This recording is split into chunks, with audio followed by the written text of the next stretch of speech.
He didn't just ask for a divorce. He erased her. For 22 years, Eleonora Vance was the silent architect of Damian Blackwood's world. She wasn't just his wife.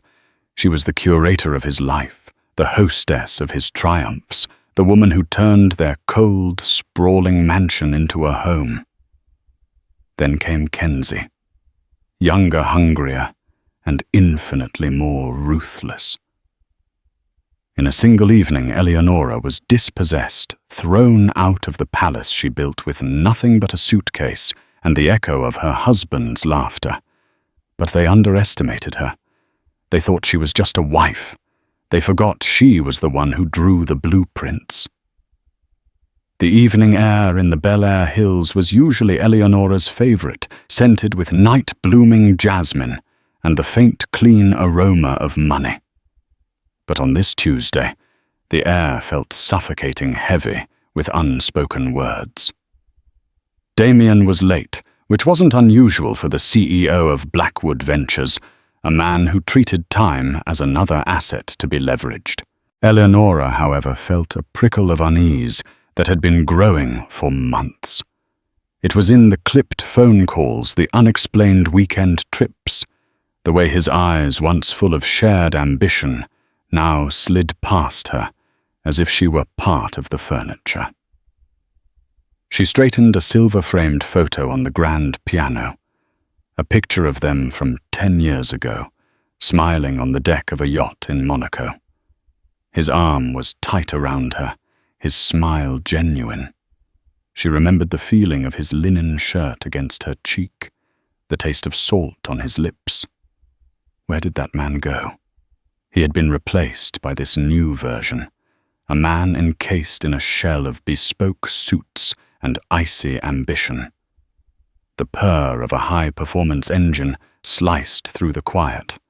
Not Damian's usual chauffeured sedan, but the guttural roar of his limited-edition McLaren, the one he called his weekend toy. The front door opened, and Damian strode in. At 50, he was still a formidable presence, tall, impeccably fit, with a mane of silvered hair and eyes the color of a stormy sea. But tonight, his face was set in a mask of grim resolution. He wasn't alone. Trailing behind him was a young woman who looked like she'd been sculpted by algorithms and ambition.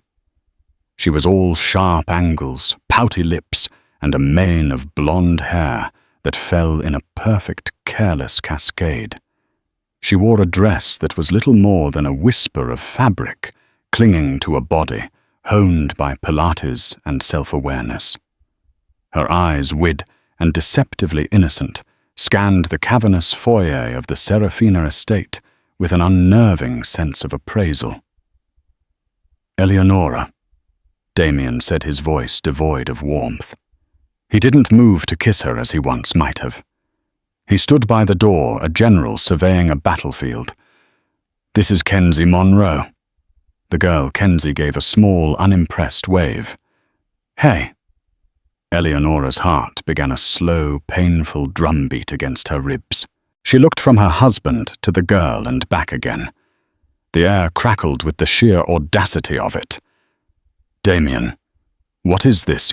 We need to talk," he said, striding into the grand salon, the room where they had hosted senators, tech moguls, and artists. It was a room Eleonora had designed, from the custom silk rugs to the imposing abstract expressionist painting above the marble fireplace. He poured himself a generous measure of Macallan 25, not offering her one. Kenzie followed him, perching on the arm of the sofa, like a sleek, predatory cat. She ran a manicured finger over the velvet, her expression unreadable. "I don't think we need an audience for this conversation," Eleonora said, her voice trembling slightly. She refused to let her composure shatter in front of this girl. Damian took a long swallow of his scotch. "Kenzie is not an audience. She's the subject. We're in love, Eleonora." The words, so clichés, so brutally simple, hit her with the force of a physical blow. The air rushed from her lungs. 22 years. 2 decades of building this life, of subsuming her own dreams to fuel his, of being the bedrock upon which he built his empire.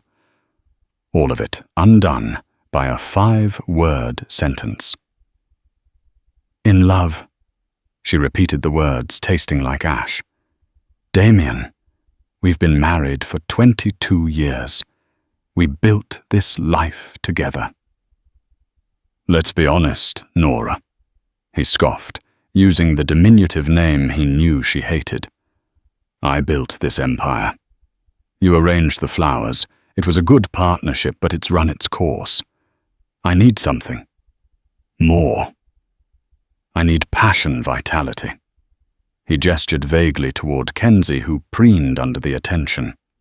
Kenzie gives me that. I see. Eleonora said, a chilling calm beginning to settle over her shock. And what about our partnership, our vows? They were for a different time, he said dismissively. People change. I've changed. You haven't. He put the glass down with a decisive click. I want a divorce. My lawyer, Mr. Roth, will be in touch with you tomorrow. He'll explain the terms of the prenup. The prenup. The document she'd signed in a haze of love and trust 2 decades ago, a document his team of lawyers had drafted to be as ironclad as a bank vault. She remembered her own lawyer at the time, a kind, small-time practitioner, advising her against it, saying it left her with virtually nothing. But she had trusted Damian. She had loved him. You're throwing me out, she whispered, the reality of the situation crashing down. It's my house, Eleonora. My name is on the deed, he said, his voice laced with imprecance. Frankly, I'm surprised you'd want to stay. It would be awkward. Kenzie finally spoke, her voice, a high, chirpy sound that grated on Eleonora's nerves. Dami thinks it's best to make a clean break, for everyone's emotional health. Dami? Eleonora looked at her husband, this stranger who wore his face. You're taking advice on my emotional health from her. Don't be difficult, Damian snapped. This is happening. I've had my staff pack a few of your things. Clothes, personal effects. They're in the foyer. Eleonora felt a wave of dizziness. She glanced toward the hall and saw it for the first time, 2 sleek monogrammed suitcases standing by the door. Her suitcases. It was all pre-planned. The cruelty was breathtaking. He hadn't come to discuss. He'd come to inform. To execute. You packed my bags. I'm trying to make this as painless as possible. He said, a statement so absurd it bordered on insane. Painless. A laugh, sharp and brittle, escaped her lips. You bring your mistress into our home, announce you're leaving me after 2 decades, and inform me my bags are packed. What part of that is painless, Damian? The part where you accept it with dignity, he said coldly. Don't make a scene, it's unbecoming. Kenzie stood up and sauntered over to Damian, wrapping her arms around his neck. Baby, maybe I should go upstairs. Let you 2 finish up. She kissed his cheek, leaving a smear of gloss. I can start thinking about what to do with the master closet. The lighting in there is like tragic for selfies. The casual ownership in the girl's voice was the final twisting knife. The master closet she had designed with a custom seating area and a skylight. This child was talking about remodeling it for her social media posts. Eleonora stood up, her spine ramrod straight. The shock had burned away, leaving behind a core of pure, unadulterated ice. She looked at Damian, truly looked at him, and for the first time in years, she saw him not as her husband, but as an opponent. The prenup, Damian, she said, her voice low and steady. It outlines what I'm entitled to from the liquid assets accumulated during our marriage. but it says nothing about the foundational assets that existed before the papers were signed. Damian waved a dismissive hand. There were no foundational assets. I was a junior analyst with a dream. You were a curator's assistant. We had nothing. Are you sure about that? Eleonora asked, a flicker of something he couldn't decipher in her eyes. Are you absolutely certain you started with nothing? He frowned, irritated by the change in her demeanor. He had expected tears pleading. This cold fury was unsettling. I know my own history, Eleonora. Now I think it's time for you to go. I have a car waiting to take you to the Beverly Hills Hotel. You can stay there until you make more permanent arrangements. He was handing her off like a problem to be managed. A hotel, as if she were a visiting business associate. She walked past him, past the smirking girl, and stopped at the 2 suitcases in the foyer. She didn't look back. You will regret this, Damian, she said, her voice echoing slightly in the vast space. You will regret this more than anything you have ever done in your life. I doubt that, he called after her.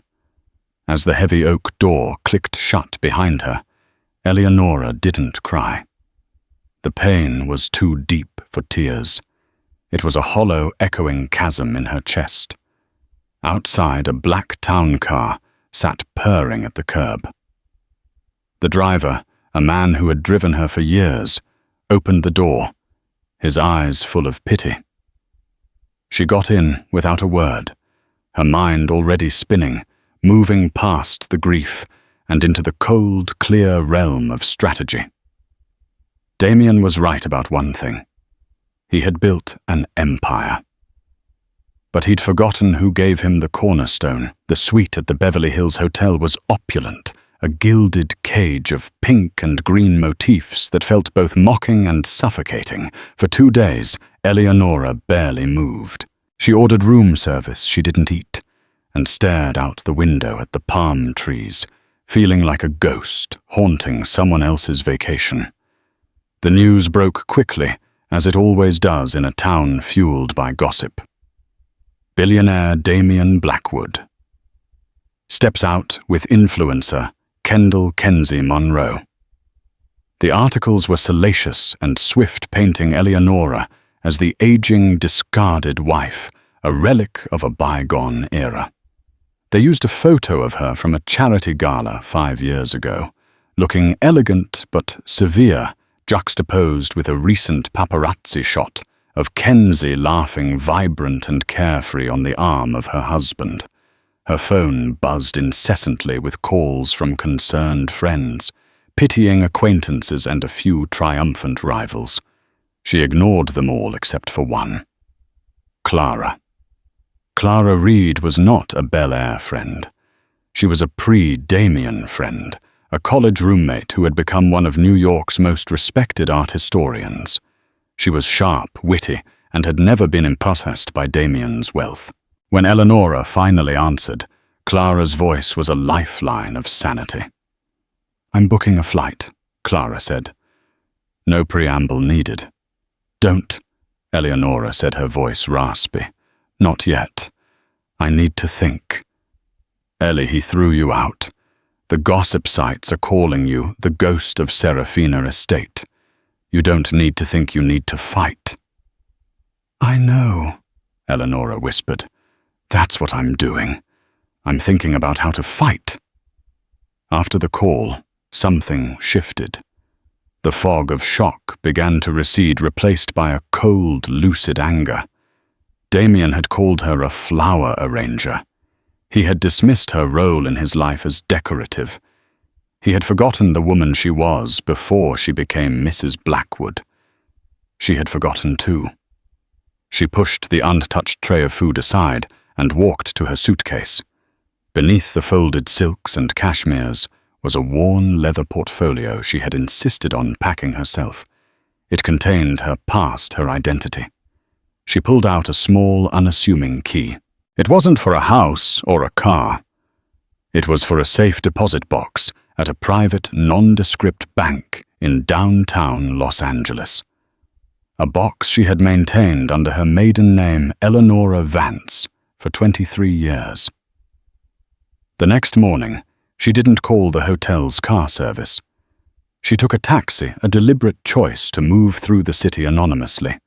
The bank was a stark, modern building, a world away from the lavishness of Bel Air. Inside, the air was cool and silent. She was led to a small, private viewing room. The clerk brought in box 713, a long, heavy metal container. Her hand trembled slightly as she inserted the key. She hadn't opened this box in over a decade. Inside, nestled among a few pieces of her grandmother's jewelry and her old university degree in art history and business administration, was a single thick document bound in dark blue cardstock. The title on the cover was simple: Project Chimera, a diversified angel investment strategy. Dated 1 year before her marriage. Authored by Eleonora Vance. Her fingers traced the letters. It all came rushing back. Damian then wasn't the titan he was today. He was a smart, ambitious analyst at a large investment firm, frustrated and hitting a glass ceiling. He had the charm and the eye for a deal, but he lacked a unique, overarching strategy. He saw individual trees. He couldn't envision the forest. She, on the other hand, was working at a small independent art gallery, but her mind had always been drawn to patterns, to finding value where others saw none. She saw the art world not just as aesthetics, but as a market of undervalued assets. She spent a year in her spare time developing a new investment model. It wasn't about art. It was about applying the principles of art valuation, provenance, scarcity, cultural impact, and emerging talent to the burgeoning tech startup scene. It proposed a fund, Chimera, that would make small strategic investments in a wide portfolio of nascent tech companies, betting on the collective potential rather than a single home run. It was a detailed 100-page business plan, complete with market analysis, risk assessment, and a 5-year growth projection. She had given it to Damian, her brilliant, driven boyfriend, as a gift. "This is for you," she'd said. "This is how you build your own kingdom." He had been stunned by its depth and foresight. He'd used it almost word for word to secure his first round of seed funding. He didn't call it Chimera, of course. He named it Blackwood Ventures. Her name was never mentioned. At the time, she hadn't cared. His success was their success. She was in love, and she was content to be the silent partner, the secret architect. They were a team. Now that naivete seemed like a fatal flaw. But Eleonora had been smart in one crucial way. Before she gave him the plan on the advice of her cautious father, she had taken it to a notary. Tucked into the back of the document was a notarized affidavit, signed and dated, stating that this intellectual property, this entire business model, was her sole creation. She had also kept a copy of the original partnership agreement they had both signed before he even approached his first investor. It was a simple 1-page document they downloaded online, stating a 50-50 split in the founding venture. When his lawyers later presented her with the prenup, which superseded all other claims after the date of marriage, no one ever thought to ask about a prior business partnership agreement that was never formally dissolved.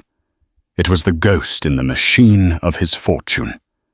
Damian had built $100 billion empire on this foundation, and he'd forgotten who laid the first stone. Her phone rang.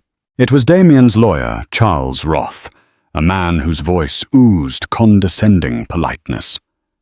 "Mrs. Blackwood," he began. "I trust you've had time to process. We'd like to schedule a meeting to go over the nuptial agreement.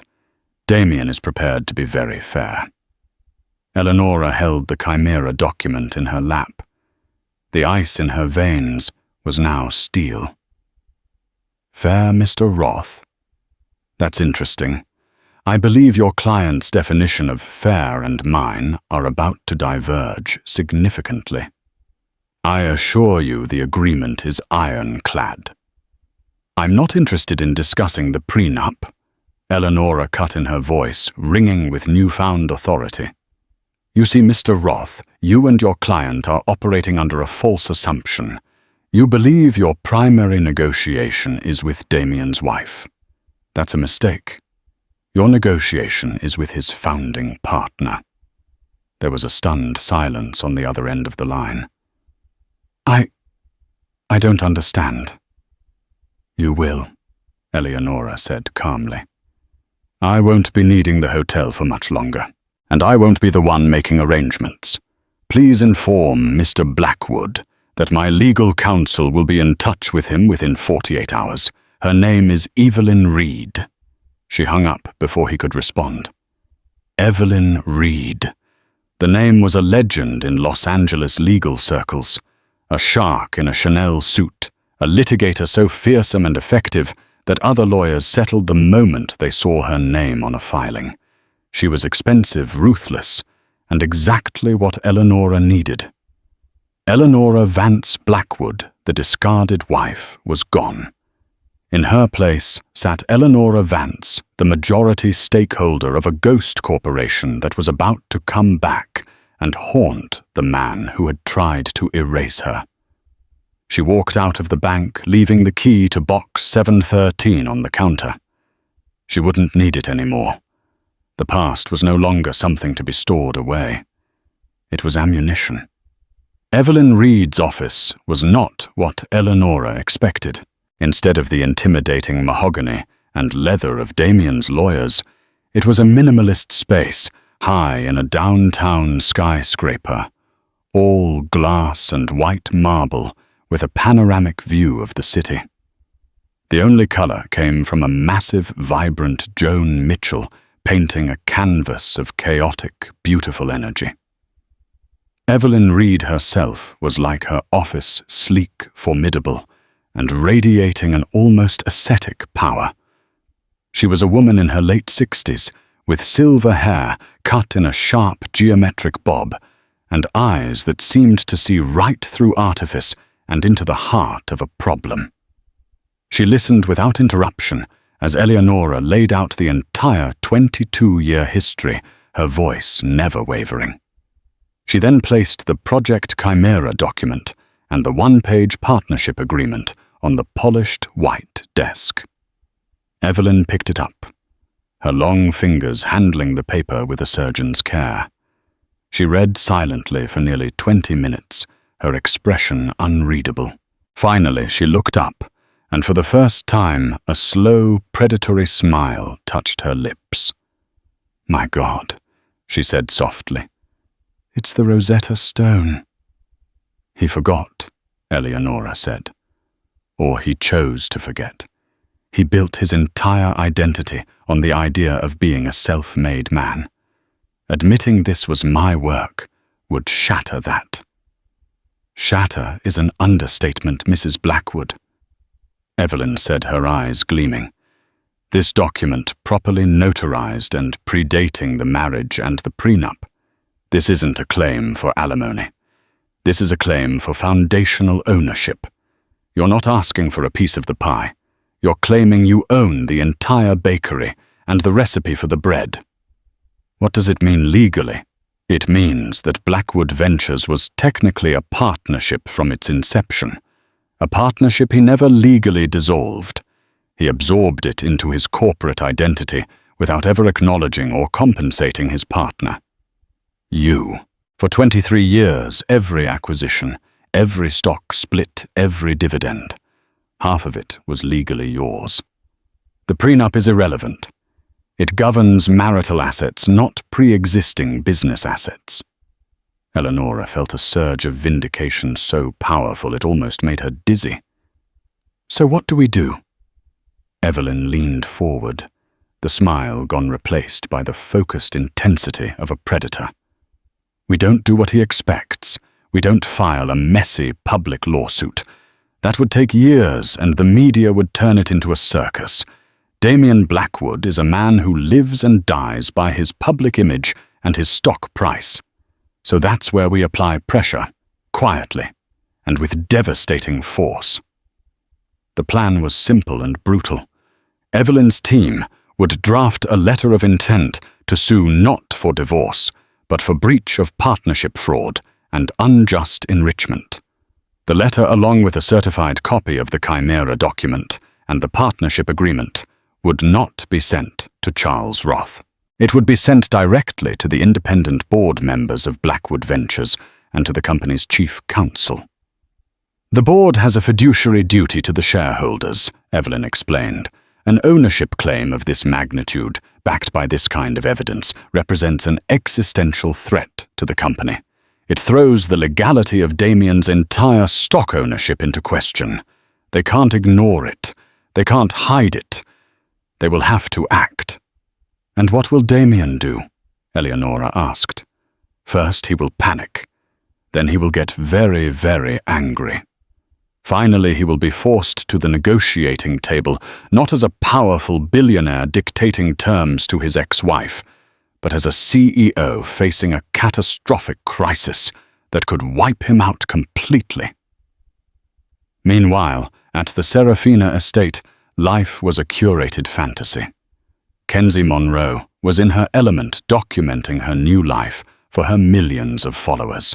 There were videos of her doing yoga by the infinity pool story posts, of her trying on clothes in Eleonora's former closet, now with a selfie station and ring light and a live stream, where she gave a tour of the kitchen, laughing about how she couldn't even work the high-tech espresso machine. Damian found it all vaguely irritating, but tolerated it as part of the package. He was busy celebrating his freedom. He and Kenzie hosted a lavish party, a new beginnings celebration. It was younger, louder, and crasser than Eleonora's elegant soirees. The music thumped, the champagne flowed, and Kenzie was the glittering center of attention. Damian stood on the terrace watching her. He felt a pang of something he couldn't name. The party felt hollow, the people sycophantic. He was used to being surrounded by power, by people who challenged him. These were people who wanted a photo with him. Kenzie ran over, phone in hand. "Dami, let's get a pic." #power couple, she said, making a kissy face. As she snapped the photo, his phone buzzed. It was Marcus Thorne, the lead director on his board, an old friend. "Damian," Marcus said, his voice tight with a tension Damian had never heard before. "We have a problem, a 5-alarm fire. I'm sending you a file our chief counsel just received. You need to look at it now." "Can it wait?" "I'm in the middle of something," Damian said, annoyed. "No, Damian, it cannot wait," Marcus snapped. "Your something is about to become nothing if you don't read this email." Frowning, Damian walked to his study, the one place that was still his sanctuary. He opened his laptop, the bass from the party vibrating through the floor. He found the email from Marcus. The subject line read, "Urgent and confidential pre-litigation notice from counsel for Eleonora Vance." He snorted. Vance? She was using her maiden name. How dramatic. He opened the attached PDF. He read the first page, then the second. He scrolled down and saw the scanned image of the Project Chimera cover. His blood ran cold. He kept scrolling, his breathing becoming shallow. He saw the notarized signature page. He saw the simple, forgotten partnership agreement he'd signed in his tiny pre-marriage apartment. The music from the party seemed to fade away. The thumping bass was now the sound of his own heart pounding in his ears. It was real. He had built his entire world on a foundation of sand, and the tide was coming in. His carefully constructed universe, his identity as the lone genius, His entire net worth, it was all predicated on a lie, a theft. And Eleonora had the receipt. His office door burst open. It was Kenzie pouting. "Everyone's leaving. You disappeared. You're ruining the vibe." He looked at her perfectly made-up face and vacant eyes, and for the first time he saw her not as a prize, but as a liability. A ridiculously expensive, vapid liability. "Get out," he said, his voice a low growl. What's wrong with you?" she whined. "I said get out," he roared, standing up so abruptly his chair flew back and hit the wall. The sheer fury in his face made her recoil. She turned and fled, slamming the door behind her. Damian sank into his chair, the legal document glowing on his screen. He was ruined. Eleonora wasn't coming for half of the marital assets. She was coming for half of everything, and she had him completely and utterly checkmated. His only option was to settle, and the price would be astronomical. He started to laugh, a dry, ragged sound of pure despair. The flower arranger was about to take him for everything he had. The days that followed were a blur of frantic, hushed meetings for Damian. The party was a distant memory, replaced by the grim reality of damage control. He assembled his legal team, the Sharks, who had drafted the ironclad prenup. They read Evelyn Reed's notice, their faces growing paler with each page. "The partnership agreement is legitimate," Charles Roth admitted, his voice strained, "and the Chimera document is clearly the foundational blueprint for Blackwood Ventures. Her claim is... it's strong, frighteningly so." "So what do we do?" Damian demanded, pacing his office like a caged lion. "We fight it. We bury her in litigation." "Against Evelyn Reed," Roth said with a grimace. "That's a war of attrition we can't win, especially not with the board breathing down our necks. They've already called an emergency meeting. They see this as a material risk to the company's valuation. If this goes public, the stock will plummet. Shareholders will sue the board for concealing the risk. They will throw you to the wolves to save themselves, Damian." The reality was dawning on him. He had no leverage. Eleonora and Evelyn Reed held all the cards. They hadn't just cornered him. They had built the trap he was in and patiently waited for him to walk into it. The pressure from Kenzie was an added torment. With the parties over and the shopping sprees curtailed by Damian's dark mood, she was bored and resentful. "What is going on?" she'd demand daily. "You're acting like the world is ending. Did that old hag really do something? This is none of your business," he'd snap. "It is my business," she shrieked during one argument in the vast marble kitchen. "I'm with you now. Your life is my life. I didn't sign up for this doom and gloom crap. I was supposed to be the new Mrs. Blackwood, not the girlfriend of some stressed-out, broke old guy." The word broke hung in the air between them. It was his greatest fear, and she had just thrown it in his face. He saw in that moment the transactional nature of their relationship with blinding clarity. He was not a man to her. He was a provider of a lifestyle. When that lifestyle was threatened, her affection vanished. "Get out of my house," he said, his voice dangerously quiet. "It's my house, too," she retorted. "No, it isn't," he said, advancing on her. "Nothing is yours. It's all mine. And I'm telling you to get out." Her retreat was as swift and undignified as her arrival had been triumphant. Within hours, she had packed her designer luggage, hailed an Uber, and vanished from his life, leaving behind only a few stray false eyelashes and the lingering scent of her cloying perfume. Her subsequent social media posts painted her as a victim who had escaped a toxic situation, a final petty act of revenge. Damian barely noticed. He was already in a deeper, more profound hell. The settlement negotiation was not a negotiation at all. It was a surrender. Evelyn Reed laid out the terms in a sterile conference room. Eleonora was not present. Evelyn wanted it to be purely business, free from emotion. So Vance is entitled to 50% of the total value of Blackwood Ventures and all its holdings, retroactive to its founding, Evelyn stated, sliding a valuation report across the table. The number was staggering, a figure with so many commas it looked like a telephone number.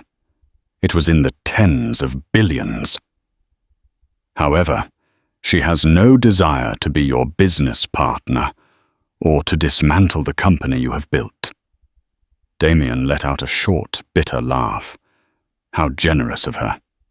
She is prepared, Evelyn continued, ignoring him, to sign over her 50% ownership stake and dissolve the original partnership agreement for a one-time liquid settlement. Her price is $5 billion. Damian's lawyers gasped. That's impossible, Roth stammered. He can't liquidate that amount of capital without gutting the company. That is his problem, not ours, Evelyn said coolly. He has 30 days to transfer the funds, or we proceed with filing our lawsuit, which will be made public. I suspect the board will find a way to make it happen to avoid that outcome. They are quite motivated. They were. The board, terrified of the fallout, arranged a massive line of credit leveraged against Damian's own controlling shares. He was forced to sell off art, a fleet of cars, his penthouse in New York, and his private jet. He was being systematically stripped of the trappings of his power, all to pay the woman he had discarded. The final piece of the puzzle was the Serafina estate. It was his crown jewel, his monument to himself. But it was also one of his most valuable liquid assets, valued at over $100 million. He had to sell it. The news that the legendary Bel Air mansion was going on the market created a frenzy. It was to be a sealed bid auction, handled by a prestigious international realty firm, to ensure privacy and maximize the price. Damian was forced to vacate, moving into a temporary suite at the same Beverly Hills hotel he had sent Eleonora to. The irony was not lost on him. He would see her sometimes across the polo lounge, looking serene and powerful in a meeting with Evelyn Reed or a group of art world figures who had once courted him. She never looked his way. It was as if he no longer existed. He had tried to erase her, and in a stunning reversal of fortune, she had succeeded in erasing him. The day of the auction arrived. Damian sat in his hotel suite, drinking, waiting for the call from the realtor. Bids had come in from Russian oligarchs, Silicon Valley, tech billionaires, and Middle Eastern royalty. He hoped it would sell for a record-breaking price. It was the only victory he could hope for in this utter defeat. At 5 p.m. his phone rang. It was the lead agent, a woman named Juliana. "Mr. Blackwood," she said, her voice electric with excitement. "We have a truly extraordinary result." "Just tell me the number, Juliana," he said wearily. "The winning bid is $150 million, she said. $25 million over the highest competing offer. It's a new record for the area." Damian felt a small, hollow flicker of pride. "Who was it?" "The Russian." "No." Juliana said, a strange note in her voice. "The winning bid was submitted this morning through a newly formed LLC based in Delaware. The entity is called Chimera Holdings." Damian froze the glass halfway to his lips. Chimera. The name from the document. The name of her ghost company. "Who is the principal of Chimera Holdings?" he asked, his voice barely a whisper. There was a pause. "The sole principal is listed as Eleonora Vance." The glass slipped from his fingers and shattered on the floor. She hadn't just taken his money. She had bought his kingdom right out from under him. The house he had thrown her out of was now hers. It was the ultimate, most elegant, and most brutal checkmate. The moving trucks that pulled up to the gates of the Serafina estate were not filled with new furniture. They were filled with Eleonora's old life, the pieces she had carefully curated and put into climate-controlled storage when she married Damian. Her art books, her antique writing desk, her collection of mid-century pottery, and most importantly her paintings.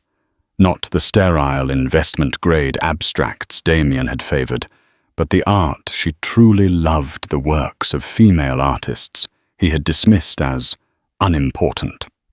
Eleonora arrived not in a chauffeured town car, but in her own vintage convertible, a car she had owned before her marriage and kept meticulously maintained.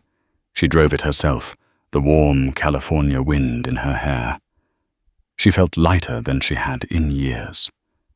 As she walked through the vast echoing foyer, she wasn't seeing the ghost of her past life. She was seeing a blank canvas. The house had been professionally emptied and cleaned as a condition of the sale. Damian's heavy masculine furniture was gone. Kenzie's tacky temporary additions had been erased. The house was silent, waiting. She spent the first few hours just walking through the rooms, reclaiming them. This wasn't the home she had been thrown out of. This was a property she had acquired. The psychological difference was immense. She ran her hand along the cool marble of the fireplace mantel, not as Mrs. Blackwood, but as the owner. Her friend Clara had flown in finally to help. "I have to admit," Clara said, uncorking a bottle of champagne in the cavernous, empty kitchen, "this is the most gangster thing I have ever witnessed. You didn't just get revenge. You staged a corporate and real estate coup of epic proportions." Eleonora laughed, a real, genuine laugh. He saw the house as a symbol of his power. It felt fitting to take that symbol away from him. "What are you going to do with it?" Clara asked, handing her a glass. "It's so huge. Are you going to sell it?" "Live in it alone." "Neither." Eleonora said, a thoughtful look in her eyes. She walked to the massive windows overlooking the Los Angeles basin. This house was always a showcase, a place for Damian to show off his success. "I want to turn it into something else." Her plan was already forming. She would live here, yes, but not alone. She would transform the Serafina estate. The Grand Salon would become a gallery space dedicated to underrepresented female artists. The guest wings would be converted into a residency program, offering studio space and stipends for emerging creators. The house would no longer be a monument to one man's ego, but a foundation to launch the careers of many talented women. It would be funded by her new foundation, the Chimera Project. As they were planning, the sound of a car, screeching to a halt in the driveway, startled them. Eleonora looked out the window, and her heart steeled itself. It was Damian. He had gotten past the front gates somehow, likely by using an old code that hadn't been changed yet. "Stay here," Eleonora told Clara. "This is something I have to do alone." She walked to the front door and opened it just as he was raising his hand to pound on it. He looked terrible. His suit was rumpled, his eyes were bloodshot, and he had lost the aura of invincible confidence that had once defined him. He looked like what he was, a man who had been utterly defeated. "Eleonora," he said, his voice raw. "We need to talk." "There's nothing left to talk about, Damian," she said, her voice calm. She didn't move from the doorway, blocking his entry. "How could you do this?" he asked, gesturing wildly at the house. "Take my money, fine, but the house, this was our home." "No," she corrected him gently. "It was your house. You made that very clear. And now it's my house. I have the deed to prove it." He flinched. "Ellie, I made a mistake. A terrible mistake. I was arrogant. I was a fool. That girl, she meant nothing. It was a midlife crisis, a cliché. I see that, I see that now. You see it now because your net worth has been decimated and your reputation is in tatters, she stated without malice. It was just a fact. You didn't see it when you were telling me my contributions to our life were arranging flowers. He had the grace to look ashamed. That was cruel. I was cruel. I am sorry, Eleonora. Truly sorry. I look back on our life together. It was good. We were a team. I miss you. I miss us. He was trying to appeal to the 22 years of shared history, to the woman he thought still loved him, the woman who would take him back. But that woman no longer existed. He had killed her that night he brought Kenzie home. You don't miss me, Damian, she said, and her words were not angry, but filled with a profound final clarity. You miss the life you had. You miss the woman who managed your world so you could conquer it. You miss your silent partner, but you never actually saw me. The real me. The woman who wrote the plan for Project Chimera. You buried her, and you expected her to stay buried. She stepped back, ready to close the door. I am not angry anymore. I'm just done. I wish you well, Damian. I hope you find a way to rebuild. But you will not be doing it with me, and you will not be doing it here. He looked past her into the vast, empty foyer of the house that was once his. He saw the potential, the grandeur, all the things he had lost. But when he looked back at her, he finally saw the stranger she had become, powerful, independent, and utterly out of his reach.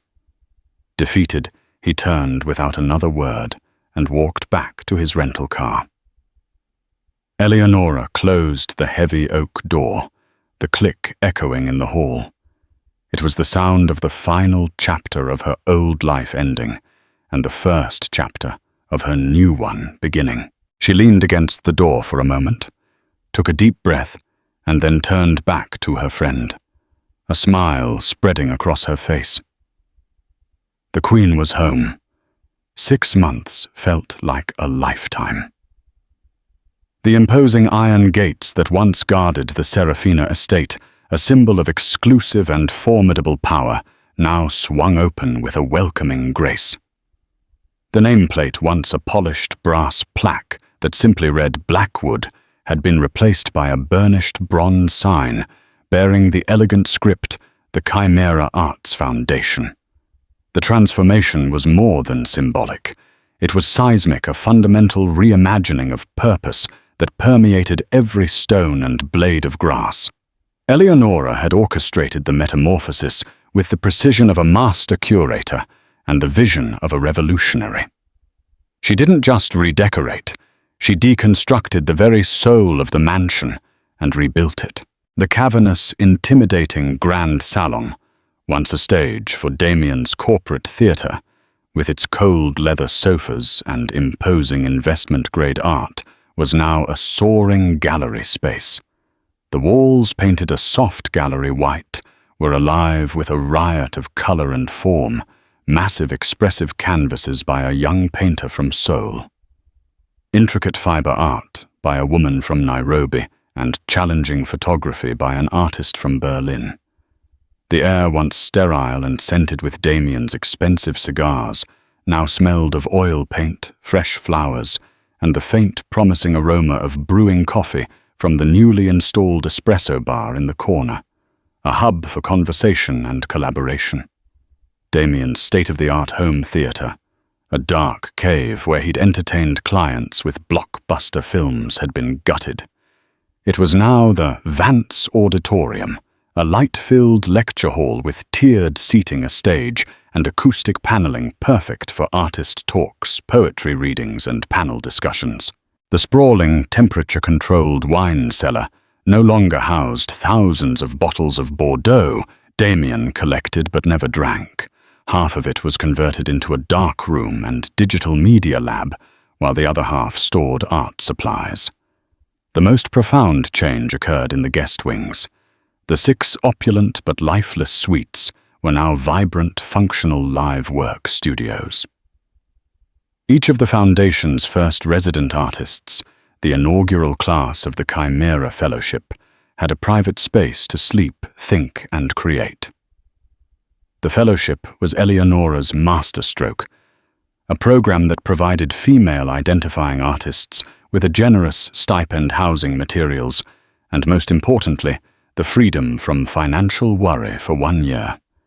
It was the kind of support she in her youth could only have dreamed of. Meanwhile, Damian Blackwood was learning a new and bitter vocabulary, one that included words like oversight, austerity, and consequence. He still sat at the head of the boardroom table at Blackwood Ventures, but the chair felt different. He was the chairman, but his power was gilded. A new cautious board installed after the near-catastrophic settlement watched his every move. His controlling shares had been leveraged and sold off to pay Eleonora, leaving him a wealthy man, but not an untouchable titan. He was mortal, and the entire financial world knew it. One afternoon, sitting in his new offensively beige condominium in Century City, he saw a feature on a financial news network. Not about him, but about the new patrons of LA. The segment opened with a sweeping drone shot of the Serafina estate, his former kingdom now gleaming in the sun. The reporter's voiceover was effusive, praising the Chimera Arts Foundation as the most exciting and disruptive force in the art world today. They cut to an interview with Eleonora. She was standing in what used to be his study, in front of a stunning triptych that pulsed with energy. She looked radiant, speaking with an articulate passion he hadn't seen in her for 20 years. She talked about art not as an asset class, but as a vital cultural conversation. She looked younger, happier, and more powerful than he had ever known her to be. He switched the television off, with a vicious stab of his finger, the silence of his sterile apartment pressing in on him. He had lost more than a house. He had lost a legacy he never even knew was his to begin with. The culmination of Eleonora's 6 months of work was the Foundation's inaugural public reception. The evening was perfect, the air warm and fragrant. The house was alive, filled not with the sycophants and corporate raiders of Damian's parties, but with a dizzying, eclectic mix of people-celebrated museum curators, scrappy young artists in paint-splattered jeans, sharp-tongued art critics, university students with wide, eager eyes, and collectors who were there not just to invest, but to discover. Eleonora moved through the crowd, a gracious and commanding presence in a deep sapphire gown. She wasn't playing the role of hostess. She was the institution's heart and mind. "You've done it, Ellie," Clara whispered, coming to her side with 2 glasses of champagne. "You didn't just buy the house back. You exorcismed it." Eleonora accepted the glass, her eyes scanning the joyful, chaotic scene in her former grand salon. It was never about the house, not really. It was about taking back the space both literally and figuratively. He thought this place defined his power. I think power is about what you can build, not just what you can own. As she spoke, a young woman with ink-stained fingers and shining eyes rushed up to them. It was Maria, a sculptor from the residency program who worked with reclaimed metal. "Miss Vance, it happened," Maria breathed, clutching a small catalogue to her chest. "Anton Dubois. The Anton Dubois. He just spent 20 minutes at my installation. He called it ferociously intelligent. And the Guggenheim curator wants a studio visit next week." "That's wonderful, Maria, but not surprising," Eleonora said, placing a reassuring hand on the young woman's arm. "Your work speaks for itself. All you needed was a room loud enough for its voice to be heard." Just then, the man himself, Anton Dubois, approached. He was a notoriously cynical art critic for a major New York publication, a man whose scathing reviews could wither a career. He was impeccably dressed with a look of severe intellectualism. "Vance," he began, his tone neutral. "An impressive evening." "Mr. Dubois," Eleonora greeted him calmly. "I'm glad you could come. I hope you found something to your liking." "I found it unexpected," he conceded, which from him was high praise. He gestured around the room. "When I heard a billionaire's ex-wife had started a foundation, I expected a vanity project. Tax-deductible dilettantism. This, He paused, his critical eye sweeping over a challenging piece of video art. "Is not that. This has teeth. It's a serious, curatorial statement." "My goal wasn't to collect art that is likable, Mr. Dubois," Eleonora replied, her voice even and confident. "It was to support artists who are essential. The market has a tendency to overlook voices it finds inconvenient. We're simply providing a better amplifier." Dubois considered her for a long moment. "You're funding the very artists your ex-husband's crowd would dismiss as a poor investment. It's a rather pointed form of philanthropy." A small, knowing smile touched Eleonora's lips. "Let's just say I have a newfound appreciation for assets whose true value isn't immediately obvious on a balance sheet." The critic actually chuckled a dry, rustling sound. "Well played, Miss Vance. Well played." He nodded once, a gesture of genuine respect, and moved on. The validation was complete. Later that night, when the last guests had departed and a soft quiet had settled over the estate, Eleonora walked out onto the main terrace alone. The lights of Los Angeles glittered below her like a carpet of scattered jewels. The house was no longer silent in the way it had been with Damian, an empty, lonely silence. This was a peaceful quiet, the hum of a place filled with purpose and sleeping dreams. She thought of Damian's final desperate appeal at her front door months ago. He had tried to summon the ghost of the woman she had been, but he didn't understand. A ghost is a remnant of the past. She was the architect of the future. Her victory wasn't in the billions of dollars or the ownership of the mansion. Her victory was in this moment, standing in the cool night air, in a home she had not just bought, but had truly created a place that now generated hope instead of just accumulating wealth. She had lost a husband and a life she thought was a pinnacle of success, only to discover it had been a gilded cage. Now she was free. The Queen was home, not because she had taken the castle, but because she had finally truly built her own kingdom. Eleonora's story is a powerful reminder that the end of one chapter is often the explosive beginning of another. From the ashes of a devastating betrayal, she didn't just rise. She built an entirely new empire on her own terms. She turned her greatest pain into her greatest source of power. What would you have done in her shoes? Would you have fought back? If you were inspired by Eleonora's incredible journey from a discarded wife to the queen of her own castle, show your support by hitting that like button and sharing this video with someone who needs a story of strength and empowerment. Don't forget to subscribe to our channel and turn on notifications so you never miss our next story of justice and spectacular revenge. What story should we tell next? Let us know in the comments below.